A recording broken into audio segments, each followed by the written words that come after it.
Pothuajse çdo fundjavë në zona rurale të Kosovës e Shqipërisë, kafshët nxirren për shitje në hapësira të hapura, pa kushte bazë dhe pa asnjë kontroll.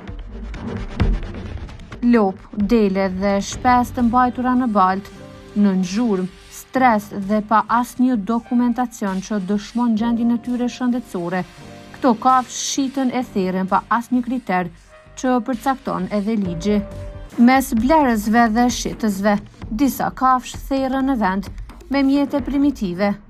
Gjaku dhe mbetjet kryesisht lihen në tokë, ndërsa qentë ndacak i konsumojnë ato. Janë pamje që ngjallin shqetësim, jo vetëm për fatin e kafshëve, por edhe për shëndetin e njerëzve që jetojnë pranë, por edhe të blerësve dhe konsumuesve. Ky nuk është një rast i izoluar.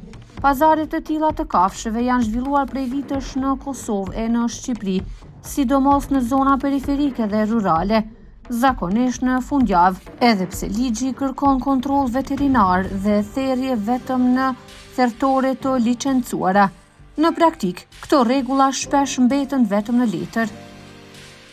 Këtë shqetësim ngre edhe themeluesja e Fondacionit për të drejtat e kafshëve, Elza Ramadani.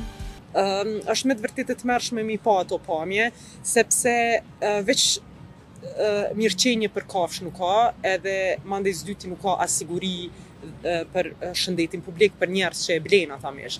Do të thotë fatmirësisht në Kosovë kemi disa ligje, janë shumë mangëta, ka nevojë për përmirësime, po ekzistojnë ato që tregojnë se si duhet therrën kafshët në thertorët e licencuara nga Agjencia e Ushqimit dhe Veterinarisë, po për fat të keq njerëz nuk i respektojnë ato ligje, nuk i respektojnë rregullat komunale të cilat janë përcaktuar se ku duhet shiten ose grumbullohen kafshët që përdoren për ferma dhe shitje dhe ku sakt të therrën. Sepse janë disa thertore, nëse janë secilin komunë, në disa komuna të afërta ku fermerët ose të interesuarit mund t'i dërgojnë aty kafshët. Ekspertët po ashtu paralajmërojnë se shitja dhe therrja kafshëve pa kontroll rrit rrezikun e përhapjes së sëmundjeve dhe ndikon drejt për drejt në sigurinë ushqimore. Qytetarët duhet me refuzu me konsumu mish ose produkte tjera që vijnë nga therrjet të tilla të jashtëligjshme dhe të tmerrshme dhe vetë për kafshën,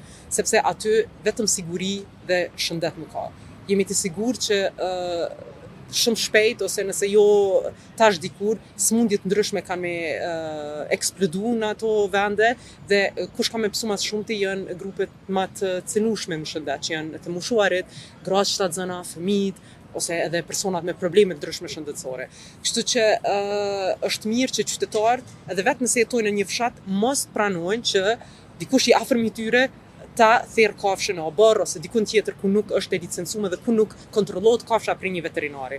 Pamje të ngjashme janë dokumentuar vazhdimisht edhe në Shqipëri, në tregjet tradicionale, sidomos në zonat rurale, kafshët vazhdojnë të shiten pas standarde të plota, ndërsa autoritetet ndërhyjnë zakonisht vetëm pas shpërthimit të ndonjë sëmundje.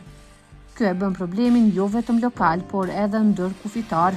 Ligjet ekzistojnë si në Kosovë, ashtu edhe në Shqipëri, por pamjet nga tereni tregojnë se zbatimi i tyre mbetet i dobët.